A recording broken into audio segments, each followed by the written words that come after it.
Bien, nous allons commencer cette séance de présentation et de discussion de ces 3 volumes Faire des sciences sociales.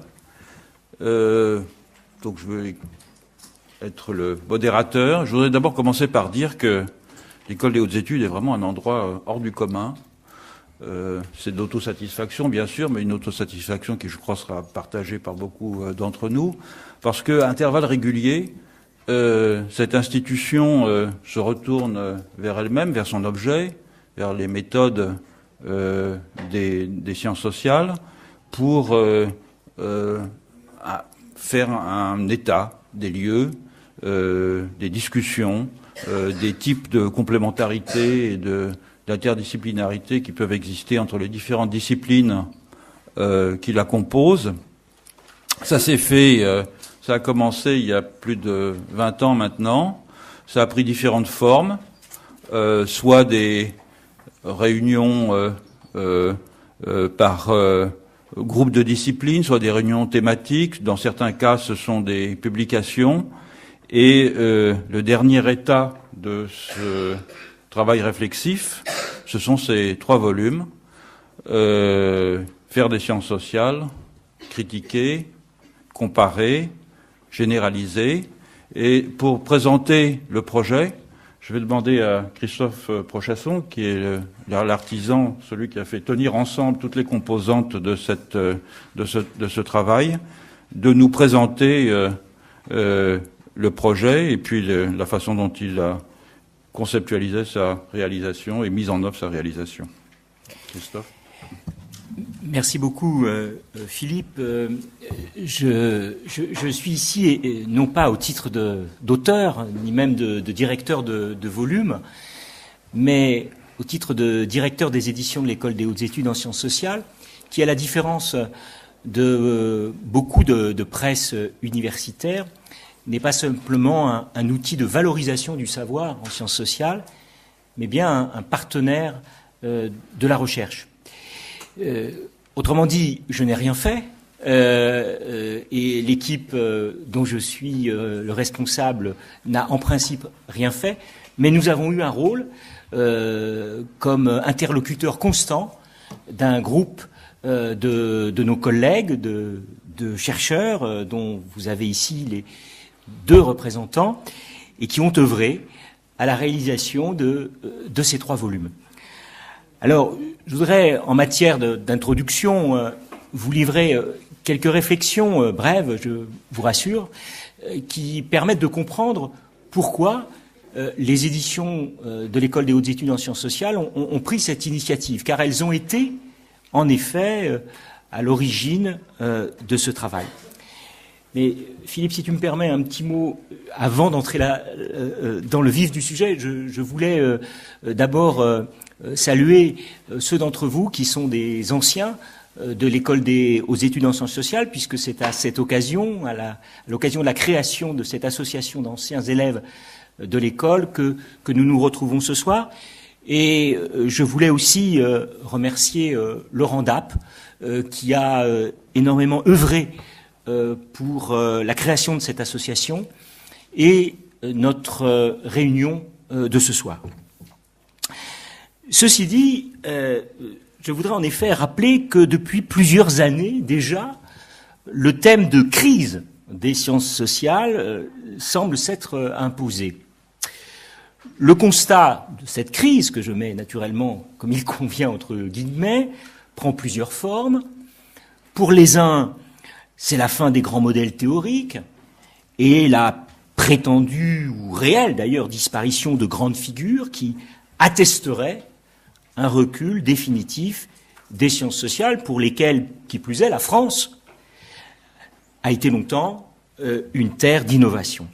Pour les autres, les sciences sociales se seraient perdues entre le Charybde des évidences, ne délayant qu'un savoir ordinaire, qui serait désormais pris en charge et même parfois produit par des acteurs du monde social, des experts, des journalistes, voire des essayistes, Charybde des évidences auxquelles ferait face, comme il convient aussi, un sylla d'un discours abscon dominée par le commentaire épistémologique, indifférent à l'apport des résultats empiriques. Évidemment, ce discours, je ne le prends pas à mon compte, bien que on pourrait parfois y trouver quelques consonances. Je ne le prends pas à mon compte parce que ces 3 volumes montrent le contraire. Mais il ne fait aucun doute que les sciences sociales, en France, mais aussi, rappelons-le, en d'autres pays, en de nombreux autres pays, sont entrées dans une nouvelle période de leur histoire, depuis déjà quelques décennies, et que la façon dont nous faisons des sciences sociales répond, comme elle a toujours répondu, à une nouvelle configuration où se combinent de nouvelles données sociales, intellectuelles et politiques. Et il en a toujours été ainsi, avec les sciences ayant pour objet l'étude des sociétés, passées ou présentes, proches ou lointaines, inévitablement ces sciences sensibles à leur environnement. De leur première émergence dans la deuxième moitié du XVIIIe siècle, alors soucieuse de fournir à l'État les outils de la bonne gestion, à aujourd'hui, l'histoire des sciences sociales ne relève pas d'une histoire intellectuelle fermée sur elle-même, bien sûr, et là, les exemples seraient faciles à multiplier. Au début du XIXe siècle, la science sociale, comme on le disait alors, tentait de répondre tout à la fois aux nécessités imposées par la déchirure du lien social entraînée par la Révolution et par la mise au niveau scientifique d'une science sociale encore bien en retrait au regard des développements des sciences de la nature. Saint-Simon, Auguste Comte, Jules Michelet, Frédéric Bastiat, d'autres encore, composent une première phalange de savants succédant au Condorcet et à tous les fondateurs de l'encyclopédie. Deuxième moment, si vous le voulez bien, ou troisième, si l'on intègre le XVIIIe siècle, à la fin du XIXe siècle, c'est le projet républicain qui offre un nouveau cadre accueillant un nouvel âge des sciences humaines. L'université en fait des disciplines académiques, finance des chaires, crée des diplômes, attirant des étudiants, et fait du savoir une valeur éminente, exigée par le message d'émancipation que porte en elle la République de Jules Ferry.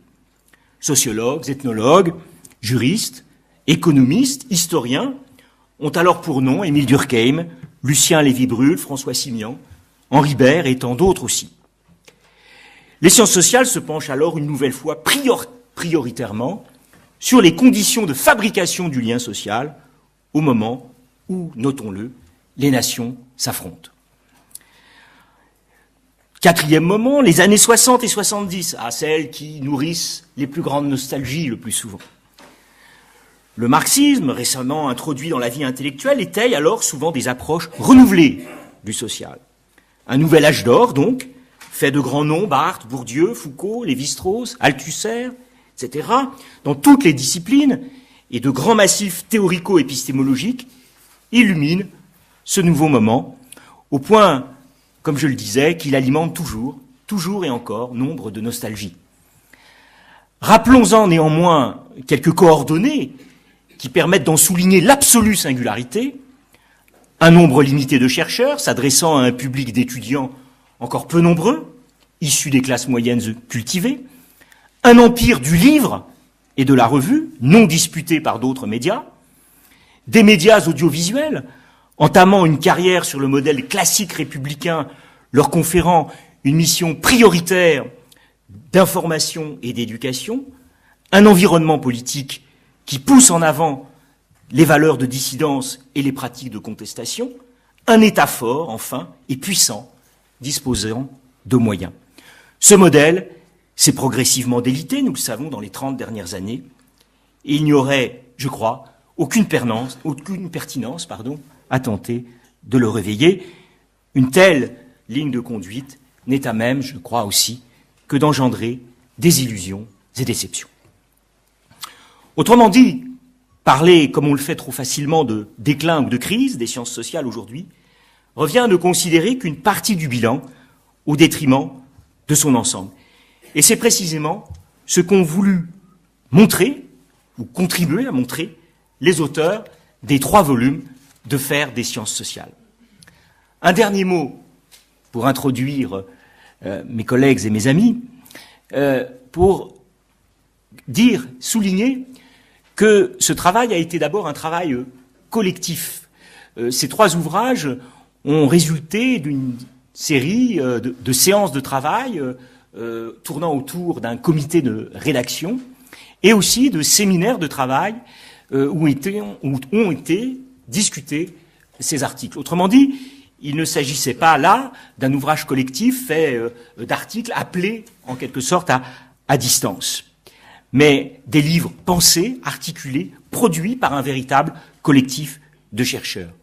Deuxième caractéristique, ces volumes défendent l'idée à laquelle, je crois, nous sommes tous attachés, de l'unité des sciences sociales.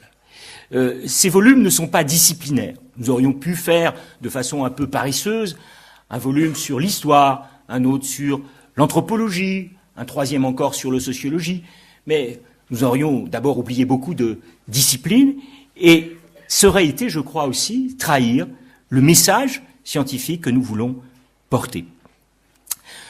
3e remarque aussi, je crois, c'est la question de la relation que tous ces chercheurs entretiennent avec le passé de leur discipline, le passé des sciences sociales, et notamment la relation critique qu'ils entretiennent avec les héritages théoriques dont ils sont les légataires.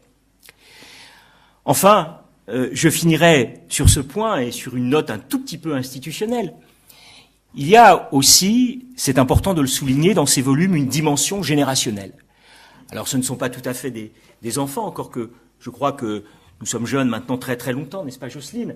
Mais enfin, ils sont porteurs d'une génération qui est aujourd'hui en pleine activité, qui n'a pas encore tout à fait la notoriété qu'on lui souhaiterait avoir, mais qui est en train d'émerger, avec déjà d'ailleurs l'importance de travaux. Et je voudrais finir juste sur cette note qui pourra illustrer mon propos, c'est que, vous le savez, l'École des hautes études vient de se doter d'un nouveau président et d'une nouvelle équipe présidentielle, et je remarque que sur les 4 chercheurs qui composent l'équipe présidentielle, 3 sont des auteurs de Faire des sciences sociales. Merci Christophe pour cette présentation. Tu as souligné le caractère exceptionnel de cet ouvrage, mais je voudrais aussi rappeler, comme je le disais en préambule, le caractère exceptionnel de l'entreprise générale de revenir à intervalles réguliers sur ce qui fait le fond commun de notre activité de chercheur en sciences sociales. Je crois qu'il n'y a aucune autre institution qui ne s'est pliée à cet exercice dans le champ des sciences sociales, ni d'ailleurs en France, ni ailleurs dans le monde, et c'est un point qu'il faut souligner. Alors, nous avons ce soir, comme tu l'as rappelé aussi, non seulement la célébration et de la création de l'association des anciens élèves de l'École des hautes études en sciences sociales, mais aussi dans ce cadre, 2 éclairages qui vont être apportés sur cet ouvrage et qui vont servir d'ouverture pour une discussion plus générale sur leur contenu. Alors, je ne sais pas qui... Jocelyne, tu commences. Jocelyne Daclia, donc, va intervenir en premier pour un exposé de 25 minutes à peu près. Alors, merci tout d'abord de m'avoir associé à cette aventure éditoriale et de m'avoir associé à cet échange ce soir. Je ne vais sans doute pas parler du livre en tant que tel. Le responsable de cette aventure vient d'en expliquer le principe et l'esprit. Moi, les quelques mots que je voudrais dire sont plus en forme de témoignage et parleront peut-être moins de mon texte que de mon expérience personnelle. Qu'est-ce que ça veut dire, en effet, faire des sciences sociales aujourd'hui ? Pourquoi ? Pour qui ? Donc j'aimerais apporter une réponse qui est nécessairement partielle et située, et ce dont j'aimerais parler, c'est de mon expérience d'historienne du monde arabe et spécialement du Maghreb. Je voudrais dire en effet que le fait de travailler sur le monde arabe et musulman dans un moment de très forte tension politique en France et dans le monde autour de l'islam, de la question de l'islam, a profondément infléchi, modifié ma façon de faire de l'histoire et mon rapport aux autres sciences sociales. Je dirais qu'en ce sens, d'une certaine façon, la crise des sciences sociales, moi je l'ai pas vue passer tellement elle était de toute façon écrasée par cette crise même, de mon objet d'étude. Il y a deux points que j'aimerais aborder. Le premier, c'est celui du piège de la différence, ou de ce que j'appellerais le piège de la différence. Et le deuxième, c'est la question de comment être chercheur et répondre à une demande sociale.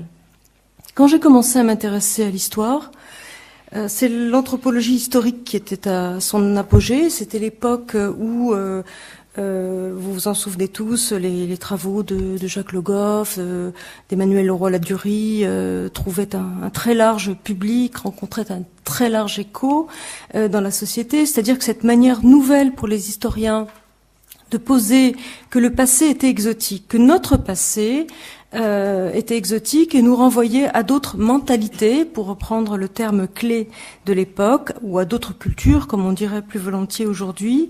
Donc cette idée d'une exoticisation de notre propre passé, elle a justifié une forme d'engouement assez massif pour l'histoire. Mais si on y réfléchit bien, l'anthropologie historique est restée principalement une histoire européenne concernant l'Europe, la France, l'Italie, s'anthropologisait elle-même, mais que ce soit sur l'Inde ou sur l'Afrique, on ne faisait pas de l'anthropologie historique, on faisait de l'anthropologie tout court. D'où l'enjeu pour un certain nombre de spécialistes du monde arabe de pratiquer justement une anthropologie historique des sociétés, de sociétés qu'on aurait pu tout simplement renvoyer à leur culture et à leurs différences. L'enjeu, c'était aussi donc de sortir le monde arabe à l'époque d'une histoire qui était passablement incommunicable, très savante, qui restait fermé au grand public, le ghetto donc de l'orientalisme, de l'érudition orientaliste qui était réservé à un assez petit nombre d'initiés. L'idée alors, c'était qu'on pouvait étudier le monde arabe, et on ne parlait pas tellement de l'islam à l'époque, mais on pouvait étudier le monde arabe, par exemple, sous l'angle de la sainteté, tout comme dans la grande vague de l'anthropologie historique, on allait étudier les saints bretons ou les saints provençaux, les manières de mourir, etc. Et ça marchait. Ça marchait.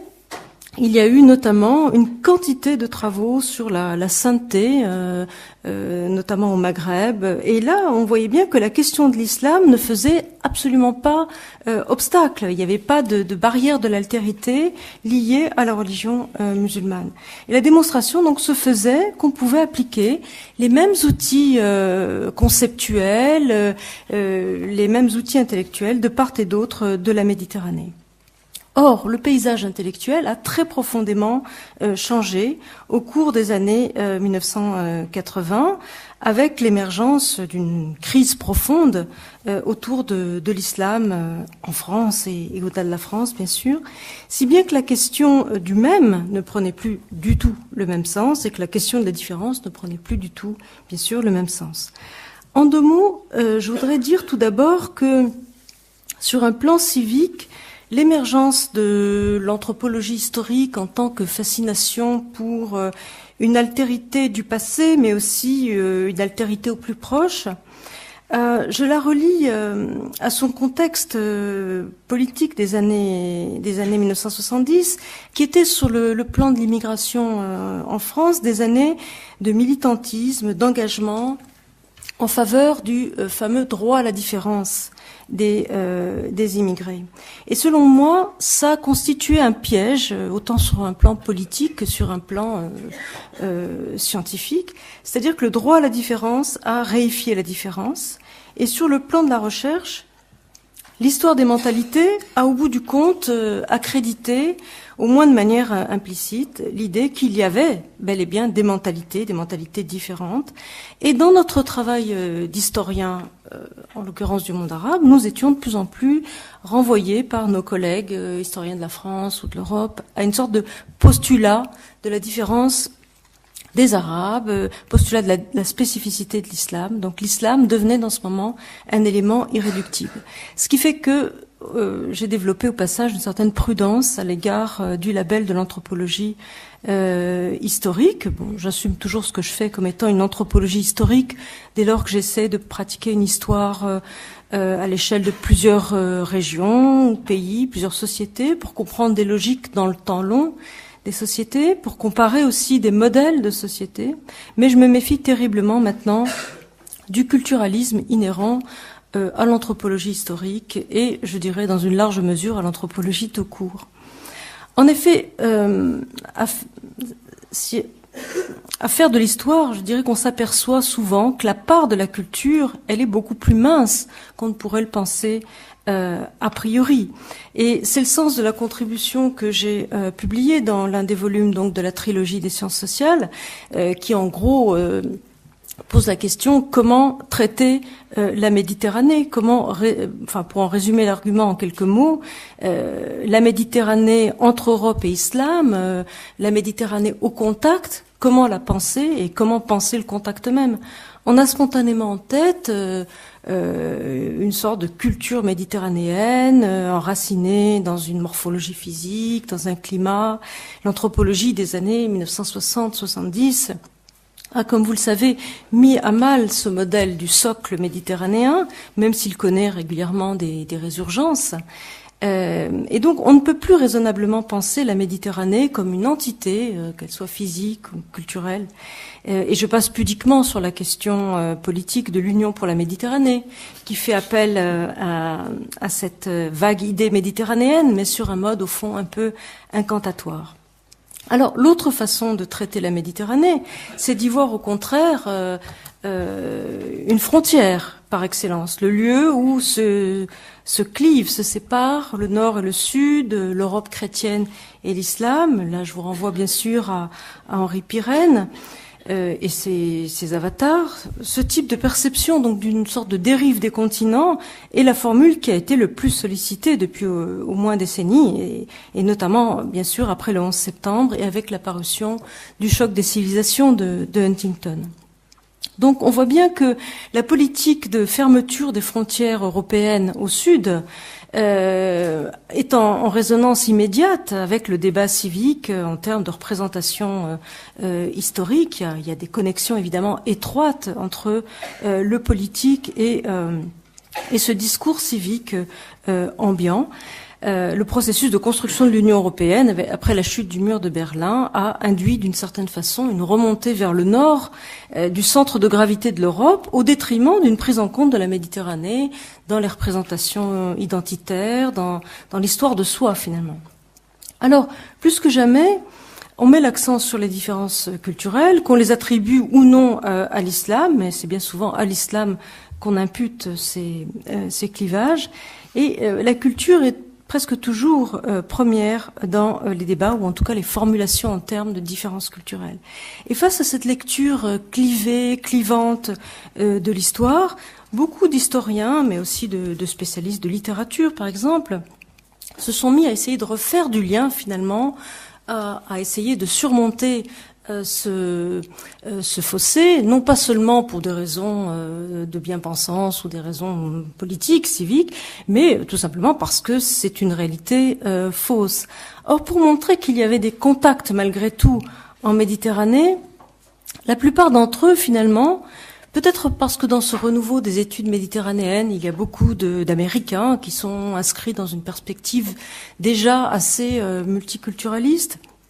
Donc beaucoup de spécialistes récents de la Méditerranée, on s'en rend compte, entérinent eux aussi finalement le cadre de sociétés bien séparées, bien distinctes, reprennent à leur compte l'idée de départ de cultures bien distinctes, mais en montrant qu'il y avait des échanges malgré tout, et des échanges assez intenses, grâce à qui? Grâce à des médiateurs. C'est-à-dire que pour penser le lien, maintenant, il faut des opérateurs de contact, des médiateurs. Et donc, depuis 10 ou 20 ans, on ne cesse de réfléchir sur les traducteurs culturels, sur les passeurs, les intermédiaires culturels, les gens donc qui permettraient de réduire le hiatus des cultures et d'entrer en circulation.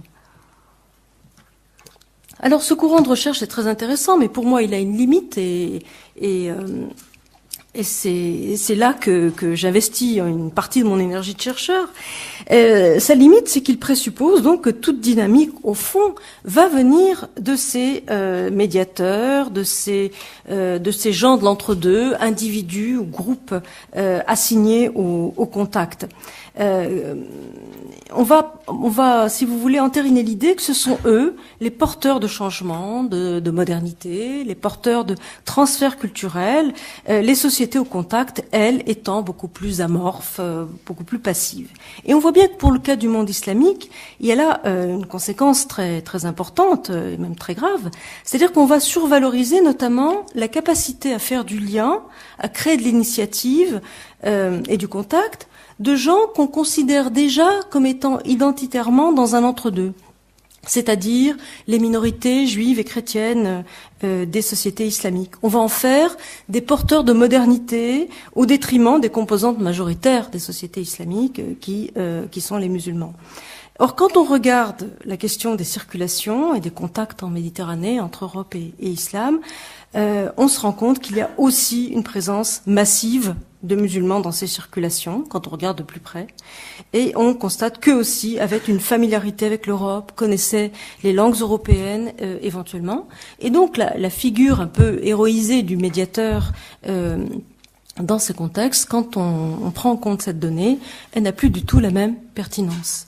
Un exemple tout simple, on a très longtemps pensé que les marchands musulmans n'allaient pas en Europe avant la colonisation, et que le commerce transméditerranéen avant le 19e siècle était soit dans la main des négociants européens, soit entièrement effectué par des minorités arméniennes, grecques, juives, etc. Évidemment, ces diasporas ont joué un rôle crucial, ou ces minorités en diaspora ont joué un rôle essentiel, mais on est en train de redécouvrir qu'il y a eu des marchands musulmans présents dans cette histoire de circulation. Donc toute une histoire à refaire et à voir, en résonance évidemment immédiate avec la manière dont nous pouvons penser notre présent et ses dynamiques. Or, une des raisons pour lesquelles on n'a pas vu ces musulmans en Europe, c'est qu'il y a bien des différences dans le fonctionnement des sociétés et dans la place qu'elles réservent à l'étranger. Alors je ne développerai pas ici ce point ni cette notion d'étranger, mais la question sur laquelle je voudrais insister, c'est que ces différences, elles sont d'ordre souvent fonctionnel et non pas culturel. Ce sont des accentuations souvent différentes de formules sociétales qui, elles, peuvent s'avérer parfois très proches. Par exemple, il y avait, à l'époque moderne, donc avant le 19e siècle, il y avait des chrétiens dans les armées islamiques et à des places très visibles. Il y a eu aussi des musulmans en Europe, dans des corps d'armée, mais à des places ou à des grades beaucoup moins visibles. Donc, on a finalement, d'une certaine façon, un même système, mais modulé de manière différente ou pas au même degré. Et là, il n'est pas question de culture. Donc toute différence ne renvoie pas nécessairement à une différence culturelle. Il y a des différences politiques, sociales, pour lesquelles le label de la culture ne saurait être qu'un label extensif et flou. Je prends rapidement un autre exemple, s'il me reste tout à fait, oui. Un peu de temps. En effet, il y a un lieu commun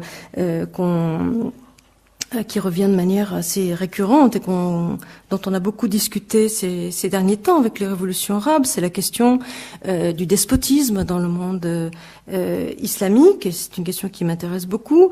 Vous savez que c'est là, par excellence, une tradition autoritaire qu'on présente comme constitutive du monde islamique. Mais quand on met les choses à plat, quand on compare trait pour trait des systèmes politiques de l'Europe du XVIIe siècle et du monde islamique de la même époque, on s'aperçoit bien souvent qu'il y a peut-être plus d'éléments de convergence que de différence.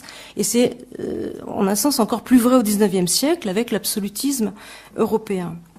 Donc il y a des différences, mais elles ne sont pas nécessairement aussi radicales et surtout elles ne sont pas nécessairement fondées sur la culture. On n'a pas affaire de toute façon à des systèmes politiques fermés qui se reproduiraient en vase clos et sans ouverture sur le monde, sans être hantés sur le reste du monde.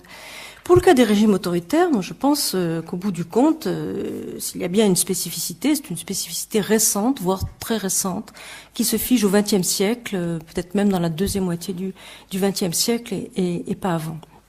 Donc ma démarche personnelle a été de revenir à l'histoire. Et quelle histoire ? C'est là que le poids du présent est crucial et il est absolument clair pour moi qu'on ne peut pas faire des sciences sociales sans que ce soit en même temps des sciences pour la société. C'est-à-dire c'est pas seulement une science du fait social, mais c'est aussi une science pour agir. En tout cas, ça m'est apparu comme absolument incontournable à travailler sur le monde arabe. Depuis la première guerre du Golfe, en effet, et depuis aussi la fameuse crise du foulard, à peu près en même temps en France, 1990-91, je suis très fortement convaincue qu'on ne peut pas, sur un plan éthique, faire de l'histoire des sociétés musulmanes comme on ferait de l'histoire de l'Italie ou des États-Unis. C'est-à-dire qu'il y a une interpellation civique qui est permanente, il y a un enjeu éthique qui est permanent. Alors comment y répondre ? C'est en partie l'objet donc de notre débat ce soir. Je dirais que tout d'abord, il faut pouvoir réagir à une sorte de dilution ambiante de la science sociale en général. Sur la question de l'islam en France ou ailleurs, les passions, comme vous le savez, se sont déchaînées. Et tout le monde revendique le droit de s'exprimer sur cette question sensible. Et Christophe Prochasson évoquait tout à l'heure la question des intellectuels médiatiques, des essayistes et de la question de la frontière avec le monde de la recherche en sciences sociales. Sur le monde arabe, c'est évident, on a vu fleurir quantité de spécialistes médiatiques qui ont par métier réponse à tout. Grosso modo, ils sont catégorisés comme politologues ou souvent d'ailleurs comme anthropologues. Anthropologues revêtant dans ce cadre un sens un peu flou et générique, un peu comme un spécialiste justement d'une autre culture ou d'une autre société. Donc il y a un usage extensif du label anthropologique qui fait sérieusement problème. Mais l'islam donc est devenu un marché. Alors, il ne s'agit pas de réaffirmer face à cette évolution de manière corporatiste une sorte de privilège du monde académique qu'il faudrait défendre, mais la question se pose. Qu'est-ce qu'il faut faire ? Est-ce qu'il faut participer de manière civique à ces débats ou est-ce qu'il faut rester en dehors et préserver, disons, un travail de fond, une recherche de fond ? Je dirais qu'il faut faire les deux. Participer tout d'abord. Avec un premier constat lucide à opérer, c'est que, en tant que chercheurs, nous sommes justement assez mal armés pour participer au débat civique et encore plus au débat médiatique.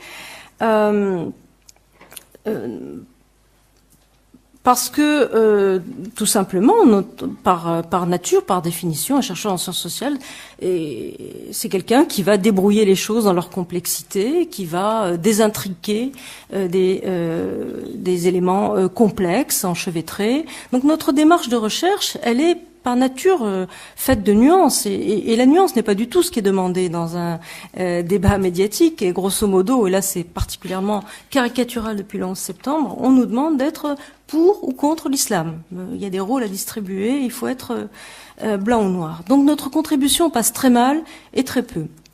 Mais à titre personnel, je trouve qu'il faut quand même s'impliquer dans ces débats, répondre à une demande sociale en y apportant justement le fruit d'une recherche de pointe et le sens de la complexité des choses.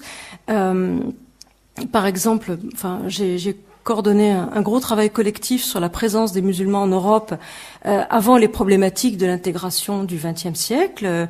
Donc un livre qui montre que dans différents pays d'Europe occidentale, la constitution finalement de la nation a eu à faire à l'intégration, l'assimilation de centaines, milliers de musulmans, qui donc ils font partie de manière constituante des histoires nationales européennes.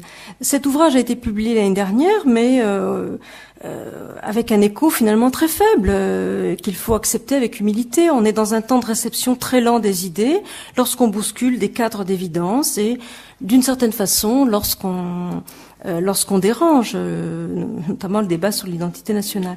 Donc, moi, j'essaie personnellement d'être très disponible pour parler dans des médiathèques, des bibliothèques, pour faire de la formation permanente, mais en sachant bien que ce que nous pouvons faire est de toute façon limité.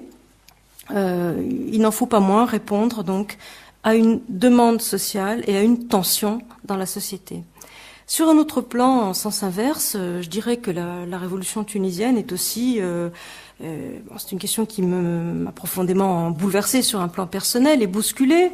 Et là, on voit bien aussi que, à la fois, il faut prendre acte du fait que aucun écrit de sciences sociales n'a aidé à la révolution. Aucun travail de recherche n'a aidé à la faire venir, aucun écrit même n'a aidé à la faire venir, ni littéraire, ni philosophique, ni de recherche. Mais que, dans le même temps, cette révolution a déclenché un besoin immédiat de sens, un besoin immédiat d'histoire, un besoin immédiat de connaissance des autres révolutions, et que donc nous avons malgré tout un rôle à jouer, même si c'est pas un rôle d'impulsion. Donc, à un moment, face à cette pression du présent, je crois qu'on ne sait plus à un moment si on est dans une lecture plutôt politiste, plutôt historienne, plutôt philosophique ou sociologique des choses. Les frontières disciplinaires se brouillent nécessairement. On est de toute façon en train de chercher de nouveaux cadres d'intelligibilité des choses, ou bien on est tout simplement pris par l'événement et perdu comme tout le monde. Et donc, je voudrais souligner le fait que c'est vraiment cette pression du présent qui fait aussi bouger les manières de faire et de penser et qui a des effets finalement heuristiques.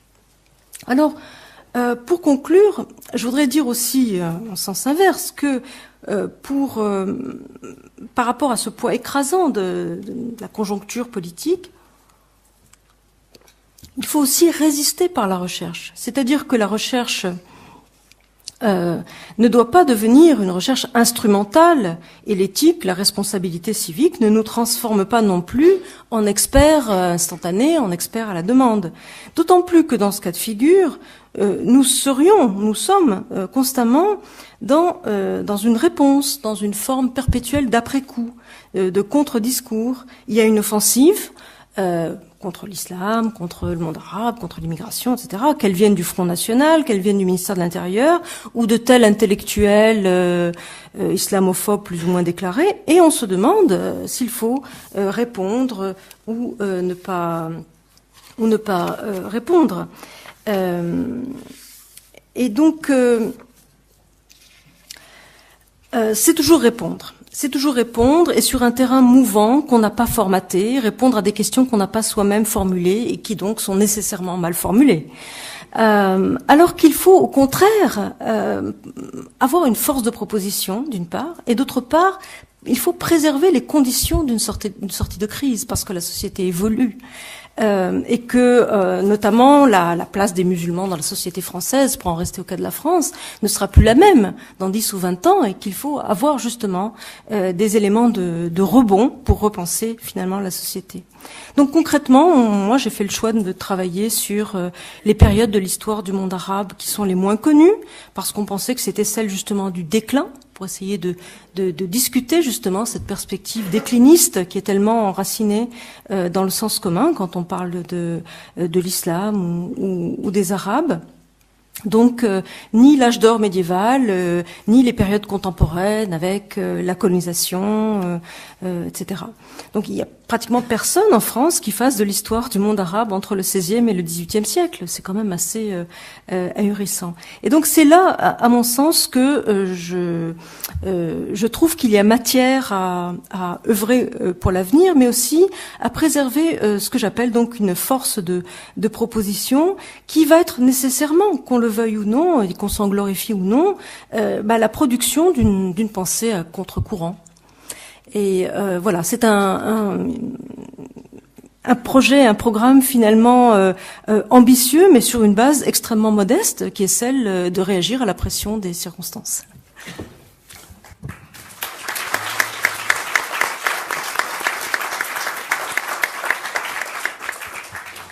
Merci Jocelyne pour cette réflexion sur l'évolution au fil du temps de ton objet d'étude, non seulement sous l'effet des circonstances théoriques et des déplacements conceptuels de l'histoire et des disciplines voisines, mais aussi sous l'effet des transformations de la société qui produit le type de sciences et de l'opinion publique en fonction des circonstances. Je me souviens, quand tu disais de la difficulté qu'il y a de définir une civilisation méditerranéenne, c'est une question que j'avais posée à John Davis, l'anthropologue d'Oxford.